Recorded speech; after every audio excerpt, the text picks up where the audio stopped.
ایران کے قزوین نامی شہر میں ایک شخص رہتا تھا جو ایک ماہر کشتی گیر پہلوان تھا، اور چونکہ کشتی کے بہت سے مقابلوں میں دیگر شہروں کے پہلوانوں کو اکھاڑے سے باہر بھیج چکا تھا، اس لیے غرور و نخوت سے اس نے اپنے آپ کو سب سے بڑا پہلوان سمجھ رکھا تھا۔ ایک دن اس نے ایک حمام میں ایک پرانے زمانے کے پہلوان کی تصویر دیکھی جو اس دور کے جوان کھلاڑیوں کے لیے آئیڈیل تھا۔ اس پہلوان کی تصویر میں اس کے بازوؤں پر شیر گدا ہوا تھا جو شجاعت اور طاقت کی علامت سمجھا جاتا تھا۔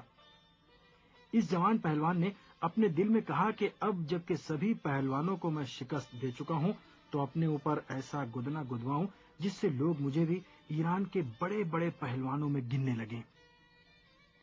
اس دور میں جسم عام طور سے حمام میں ہی گودا جاتا تھا، اور اتفاق سے اس حمام کا مالک بھی نقش و نگار گودنے میں بہت ہی ماہر تھا۔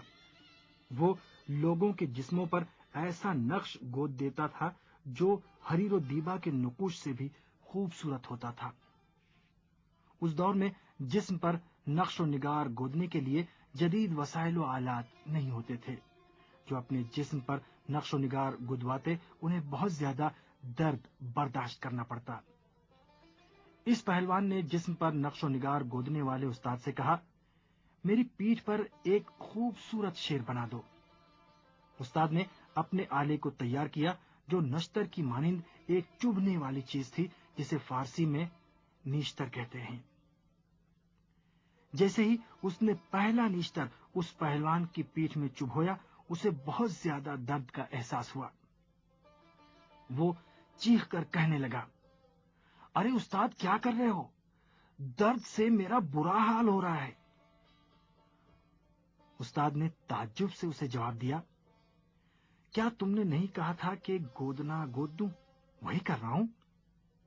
پہلوان نے کہا، یہ کون سا گودنا ہے جس میں اس قدر درد اور تکلیف ہو رہی ہے؟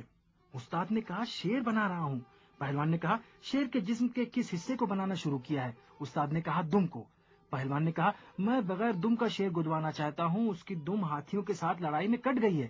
استاد نے جو یہ بات سن کر بہت ناراض ہوا کیونکہ اس کے فن کو یہ شخص ناقص بنا رہا تھا، بادل ناخواستہ پہلوان کی بات مان لی اور پھر اس نے شیر کے جسم کا دوسرا حصہ اس کی پیٹھ پر گودنا شروع کیا۔ پہلوان پھر چیخ اٹھا، استاد اب کیا بنا رہے ہو؟ استاد نے کہا، شیر کا شکم بنا رہا ہوں۔ پہلوان نے کہا، میرا شیر اس قدر نحیف و لاغر ہے کہ اس کے پیٹ ہے ہی نہیں۔ استاد تم شکم بنانا چھوڑ دو، کچھ اور بناؤ۔ استاد نے غصے میں آ کر گودنے کے آلے کو الگ رکھ دیا اور اس پر برستے ہوئے کہا، آج تک کسی نے بغیر دم اور شکم کا شیر دیکھا ہے؟ جب تم ایک نیشتر کا درد برداشت نہیں کر سکتے تو خود کو پہلوان کیسے کہتے ہو؟ بہتر ہے کہ ہر شخص کو اپنی توانائیوں کا ہر کام میں اندازہ ہونا چاہیے۔